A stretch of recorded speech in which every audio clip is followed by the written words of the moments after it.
السلام علیکم ورحمۃ اللہ وبرکاتہ۔ وعلیکم السلام ورحمۃ اللہ وبرکاتہ۔ اعوذ باللہ من الشیطان الرجیم، بسم اللہ الرحمن الرحیم۔ رب اشرح لی صدری ویسر لی امری واحلل عقدۃ من لسانی یفقہوا قولی۔ یا ایھا الذین آمنوا اتقوا اللہ ولتنظر نفس ما قدمت لغد۔ اے ایمان والو، اللہ سے ڈرو اور چاہیے کہ ہر نفس یہ معلوم کر کے رکھے کہ اس نے اپنے کل کے لیے کیا بھیجا ہے۔ یعنی اللہ تبارک و تعالیٰ ایک خاص حکم جو ہے وہ ایمان والوں کو دے رہے ہیں کہ جب تم ایمان والے بن چکے ہو تو پھر تم اللہ سے ڈرو اور اس بات کا اپنے دل میں، اپنے دماغ میں خیال رکھو کہ ہم نے جو آگے بھیجنا ہے اپنے اعمال کو، وہ اچھا ہونا چاہیے یا برا ہونا چاہیے۔ تو اچھا ہونا چاہیے یا برا ہونا چاہیے؟ اچھا ہونا چاہیے۔ جس طرح اللہ تبارک و تعالیٰ نے سورہ ملک میں فرمایا نا، آیت نمبر 2، الذی خلق الموت والحیات لیبلوکم ایکم احسن عملا، کہ اللہ تبارک و تعالیٰ نے موت اور زندگی کو اس لیے بنایا کہ وہ تمہیں آزمانا چاہتا ہے کہ تم میں اچھے عمل کرنے والا کون ہے اور برے عمل کرنے والا کون ہے۔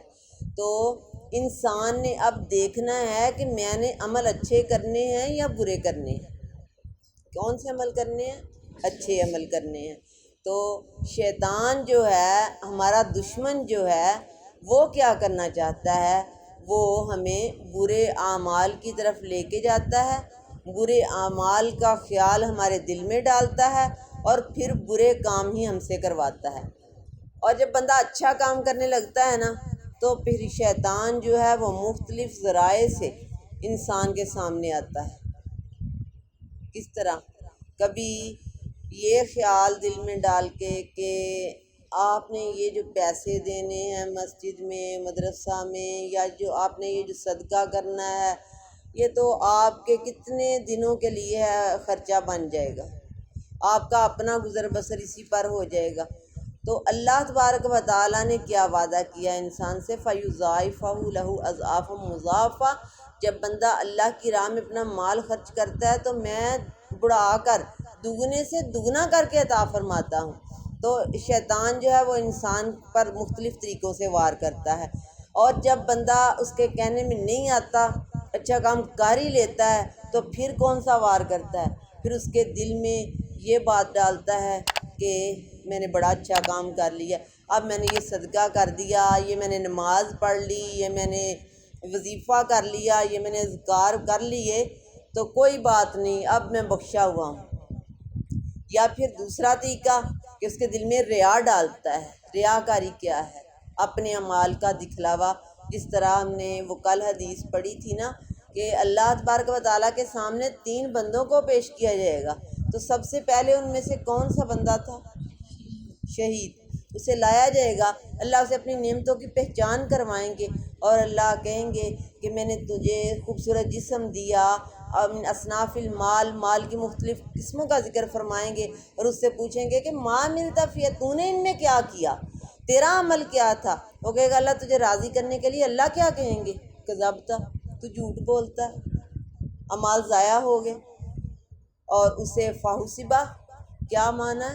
علی وجہہ، اسے چہرے کے بل گھسیٹا جائے گا، فالقی فی النار، جہنم میں ڈال دیا جائے گا۔ دوسرے نمبر پر کون تھا؟ قاری قرآن تھا، حافظ قرآن تھا، عالم دین تھا۔ اللہ پوچھیں گے علم دیا، جوانی دی، خوبصورتی دی، علم کے راستے دیے کہ تو ان میں خرچ کرتا رہا اپنا علم، تو کس لیے کیا؟ تو وہ بندہ کہے گا میں نے اللہ تجھے راضی کرنے کے لیے۔ اللہ کیا کہیں گے؟ کذبتا، تو جھوٹا ہے، اس کے اعمال ضائع ہو جائیں گے۔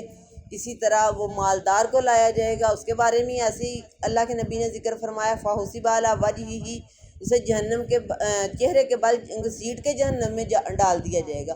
تو شیطان جو ہے نا، یہ ہمیں بعض دفعہ تو نیکی کرنے نہیں دیتا، اور اگر بندہ کر لیتا ہے تو نیکی کو ضائع کروانے کی کوشش میں لگا رہتا ہے۔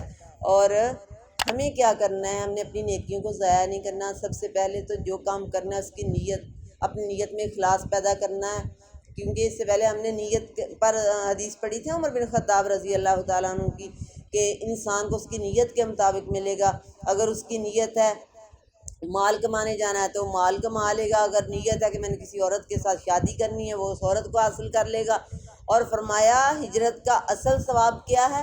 اللہ کے دین کی خاطر ہجرت کرنا، اسی کا ثواب اللہ دے گی۔ تو اللہ تبارک و تعالیٰ ہر کام میں نیت کو، اخلاص کو دیکھنا چاہتے ہیں، اور جب بھی ہم کوئی اچھا کام کریں، مثلا کوئی صدقہ دیں، اللہ کی راہ میں اپنے پیسے خرچ کریں، اپنا علم جو ہے اللہ کی راہ میں آگے دیں، تو ہمارے نیت میں اخلاص ہونا چاہیے۔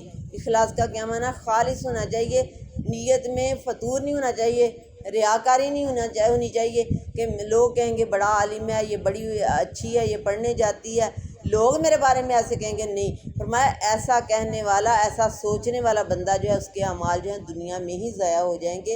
اور اللہ تبارک و تعالیٰ نے تو طالب علموں کے لیے، اللہ کے نبی نے فرمایا نا کہ جب طالب علم جو ہے وہ اپنے گھر سے نکلتا ہے تو فرشتے جو ہیں وہ اس کے لیے اپنے پر بچھا لیتے ہیں، یہاں وہ قدم رکھتا ہے اس کا استقبال فرشتے کرتے ہیں۔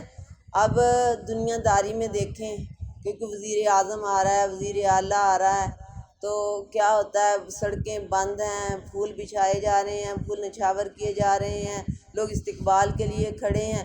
تو اس خوش قسمت بندے کے کیا کہنے، اللہ کے نبی نے فرمایا اس کے لیے اللہ کی رحمت کے فرشتے اپنے پر جو ہیں لطالب العلم اپنے پر اس کے لیے بچھا دیتے ہیں۔ اور فرمایا سمندر کی تہوں میں مچھلیاں جو ہیں وہ اس کے لیے دعائیں کرتی ہیں، کیڑے مکوڑے اپنے بلوں میں اس کے لیے دعائیں کرتے ہیں، اللہ یہ تیرے راستے کا طالب علم جا رہا ہے، اللہ یہ علم سیکھنے، علم سکھانے جا رہا ہے، اللہ اس کی بخشش فرما، اللہ اس پر رحمت نازل فرما۔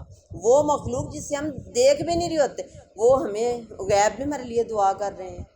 تو اللہ تعالیٰ سے ہمیں نیکیاں جو ہیں وہ حاصل کرنے کی کوشش کرنی چاہیے، اور پھر ان نیکیوں کو ضائع ہونے سے بچانا چاہیے۔ یہ نہیں ہم نے کرنا کہ ہم نے کسی کو دکھاوے کے لیے لمبا سجدہ کرنا ہے، لمبا سجدہ کرنا ہے تو اپنے رب کو راضی کرنے کے لیے اپنی پیشانی زمین پر کتنی دیر ہی رکھنی ہے، اور یہ بھی بات دل میں نہیں لے کے آنی۔ اگر بندہ شیطان کے کہنے میں نہ آئے نا تو شیطان پھر یہ ڈالتا ہے، اگر تو لمبا سجدہ کرے گی تو دیکھنے والا کہے گا کتنی دیر کی یہ سجدے میں پڑی ہوئی ہے۔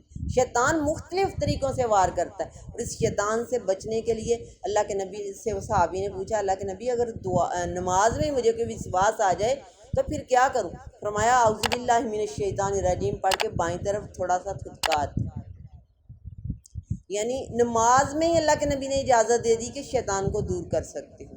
اللہ تعالیٰ سے دعا ہے کہ اللہ تبارک و تعالیٰ ہمیں صحیح طریقے سے عمل کرنے کی توفیق عطا فرمائے، اور جو بھی ہم نیکی کا کام کریں، علم سیکھیں، علم سکھائیں، اللہ کی راہ میں اپنا صدقہ دیں، مال خرچ کریں، جو کام بھی ہم نیکی کے طور پر کریں، اللہ تبارک و تعالیٰ سے یہی دعا کریں، اللہم طہر قلبی من النفاق وعملی من الریا ولسانی من الکذب وعینی من الخیانت فإنک تعلم خائنۃ الأعین وما تخفی الصدور۔